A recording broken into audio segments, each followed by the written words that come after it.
પ્રકરણ 8 જીવતી દીવાદાંડી। વિદ્યાર્થી મિત્રો, આ સાહસ કથાના લેખક હરીશ નાયક છે।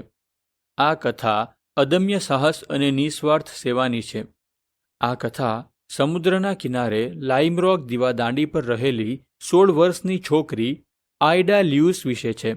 તેમણે પોતાની હિંમત અને સાહસથી અનેક લોકોના જીવ બચાવ્યા। આ વાર્તા આઇડા લ્યુઇસની નિસ્વાર્થ સેવા, સાહસ અને કટિબદ્ધતાની છે। તોફાની પવનને લીધે ઉછળતા અને ધસમસતા સમુદ્રના મોજા ન્યૂપોર્ટ બંદરના કિનારા સાથે અથડાતા હતા। તોફાની આબોહવા હોવા છતાં 4 તોફાની કિશોરો સમુદ્રમાં નૌકાવિહાર કરતા હતા। તેવામાં અચાનક સમુદ્રમાં તોફાન આવ્યું અને સમુદ્રના ઉછળતા મોજાની ઝાપટને કારણે હોડી ઊંધી થઈ ગઈ। કિશોરો તો બચાવો બચાવોની બૂમો પાડવા લાગ્યા। લાઇમરોક પરની દીવાદાંડી પાસે ઊભેલી 16 વર્ષની એક છોકરીની નજર તેમના પર જો ન પડી હોત તો ચોક્કસ તે ચારેય પોતાની જિંદગીથી હાથ ધોઈ નાખ્યા હોત। તે છોકરીનું નામ હતું આઇડા લ્યુઇસ। જિંદગીને જોખમમાં નાખી આઇડાએ તોફાનમાં ફસાયેલા છોકરાઓને બચાવવા પોતાની હોડીને સમુદ્રમાં ઉતારી। છોકરાઓ તો પાણીના મોજાની પાછળ ઘસડાતા જતા હતા। તેમનો તો જીવ ગભરાતો હતો કે કદાચ તેઓ ડૂબી ન જાય। આઇડા જ્યારે પહેલા એક છોકરા પાસે પહોંચી ત્યારે તે છોકરો હોડીમાં ચડવા ગયો તો હોડી ઊંધી થવા લાગી અને તે ફરીથી પાણીમાં ડૂબકી ખાઈ ગયો। પરંતુ આઇડાએ તેને પૂરી કાબેલિયતથી હોડીમાં ખેંચી લીધો। ધીરજ અને વિશ્વાસથી તેણે બાકીના 3 છોકરાઓને પણ બચાવી લીધા, પરંતુ તેનું કામ હજુ બાકી હતું। તેણે ડગમગેલી નૌકા અને તે ચારેય છોકરાને કિનારા સુધી લઈ જવાના હતા। ચારેય છોકરાઓ હોડીમાં થાકીને લોથપોથ બેઠા હતા। આઇડાએ ખૂબ જ સાવધાનીપૂર્વક થોડીક વારમાં નૌકાને રોક દ્વીપના કિનારે સહી સલામત પહોંચાડી દીધી। ચારેયની જિંદગી બચાવવાનો આનંદ તેના મોં પર વર્તાતો હતો। ચારેય છોકરાઓ શ્રીમંત હતા। તેઓ ધારત તો ગરીબ આઇડાને મદદ કરી શકત, પરંતુ તેમણે તો પોતાના પરિવારના સભ્યોને વાત પણ ન કરી કે એક છોકરીએ તેમની જિંદગી બચાવી હતી। આ વાતની તો લોકોને 11 વર્ષ પછી ખબર પડી કે જ્યારે ઘણા બધા લોકોને મોતના મોંમાંથી બચાવવા બદલ આઇડાની કીર્તિ ચારે બાજુ પ્રસરી હતી। આઇડા સીધી સાદી છોકરી હતી। તેને પ્રસિદ્ધિની બિલકુલ ઈચ્છા ન હતી। આઇડાએ જ્યારે તે 4 કિશોરોના જાન બચાવ્યા હતા ત્યારે તેને લાઇમરોક પર આવ્યાને માંડ 3 મહિના થયા હતા। તે પોતાની મા, ભાઈઓ અને બહેનો સાથે 1858માં પોતાના પિતા પાસે રહેવા આ નવા મકાનમાં આવી હતી। તેના પિતા કપ્તાન અને દીવાદાંડીના રક્ષક હતા। 16 વર્ષની નાની ઉંમરમાં તો તે ન્યૂપોર્ટ તરવામાં અને નૌકા ચલાવવામાં સૌથી કુશળ ગણાવા લાગી હતી। લાઇમરોક પર આવ્યાને થોડા સમય બાદ તેના પિતા વાની બીમારીને કારણે અપંગ બની ગયા। હવે કુટુંબની જવાબદારી આઇડાને શિરે આવી। તે અને તેની મા સમુદ્ર પર નજર રાખતી અને દીવાદાંડીની મશાલમાં કદી તેલ ખલાસ થઈ જવા દેતી નહીં। સને 1869માં 27 વર્ષની આઇડાએ રજાઓમાં આવેલ 2 નવયુવાન સૈનિકોની જિંદગી બચાવી હતી। એ વખતે સમુદ્રમાં જોરદાર તોફાન આવ્યું હતું। સૈનિકોએ અંધારી રાતે ખાડી પાસેના ફોર્ટ એડમ સુધી જવા માટે એક નાવિક સાથે વાત કરી।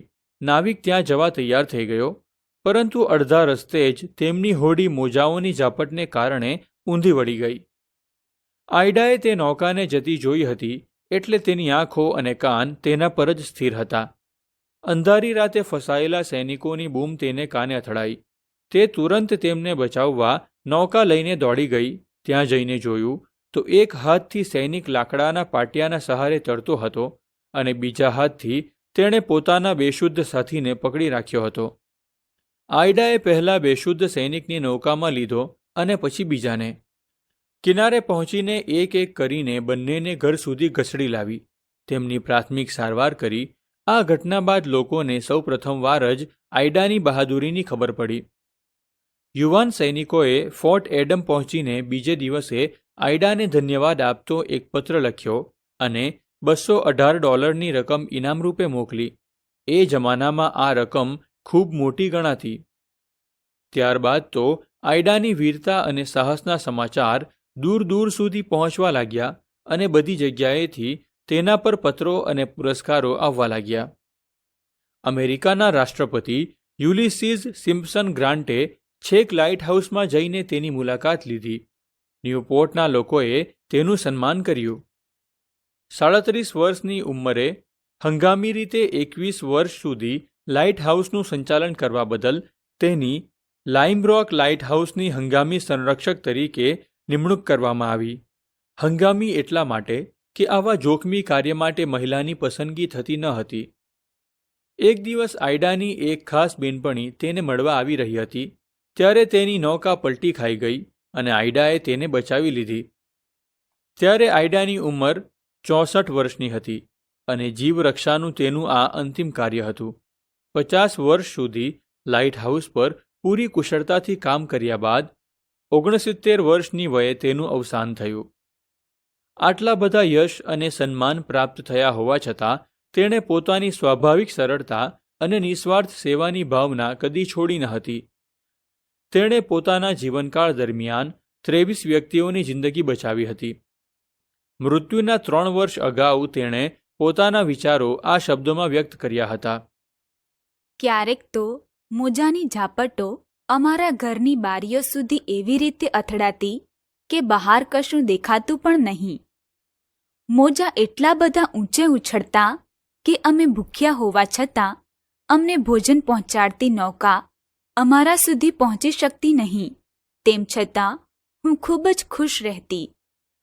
ઉનાળામાં આ બંદરેથી સેંકડો નૌકાઓ પસાર થતી અને આ બધા લોકો સહી સલામત પોતાની યાત્રા પૂરી કરે તેની જવાબદારી મારા પર છે એ વિચારીને મને આનંદ થતો. વિશ્વમાં તો કોણ જાણે કેટલાય લાઇટ હાઉસ હશે અને કેટલાય તેના સંરક્ષક હશે, પરંતુ આયડાની કર્તવ્યનિષ્ઠા અને નિસ્વાર્થ સેવાની તોલે આજ સુધી કોઈ આવેલું જોવા મળ્યું નથી. દીવાદાંડીના સંચાલનમાં મહિલાને અધિકાર ન જ મળ્યો. આયડા જિંદગીભર હંગામી એટલે કે કામચલાઉ કર્મચારી જ રહી, પણ એ કામચલાઉ સ્ત્રી કર્મચારીએ જીવનભર એવું તો કામ ચલાવ્યું કે સમગ્ર પુરુષજાત તેને સલામ કરી રહી. સારાંશ: આ કથા આયડા લ્યુસના સાહસ અને નિસ્વાર્થ સેવાની છે. ન્યૂપોર્ટ બંદર પાસે તોફાની પવન અને મોજાઓ વચ્ચે નૌકાવિહાર કરતા 4 કિશોરોની હોડી પલટી ખાઈ છે. ત્યારે દીવાદાંડી પાસે ઊભેલી આયડા દ્વારા તેમનો બચાવ કરવામાં આવે છે. 16 વર્ષની ઉંમરે જ આયડાએ નૌકા ચલાવવામાં કુશળતા હાંસલ કરી હતી. 1869માં 27 વર્ષની ઉંમરે આયડાએ તોફાનમાં ફસાયેલા 2 યુવાન સૈનિકોને પણ બચાવ્યા. આયડાના કાર્યોની કીર્તિ અનેક પત્રો અને પુરસ્કારો સાથે ફેલાઈ. 37 વર્ષની ઉંમરે તેને લાઇમરોક લાઇટ હાઉસની હંગામી સંરક્ષક તરીકે નિમણૂક મળી હતી.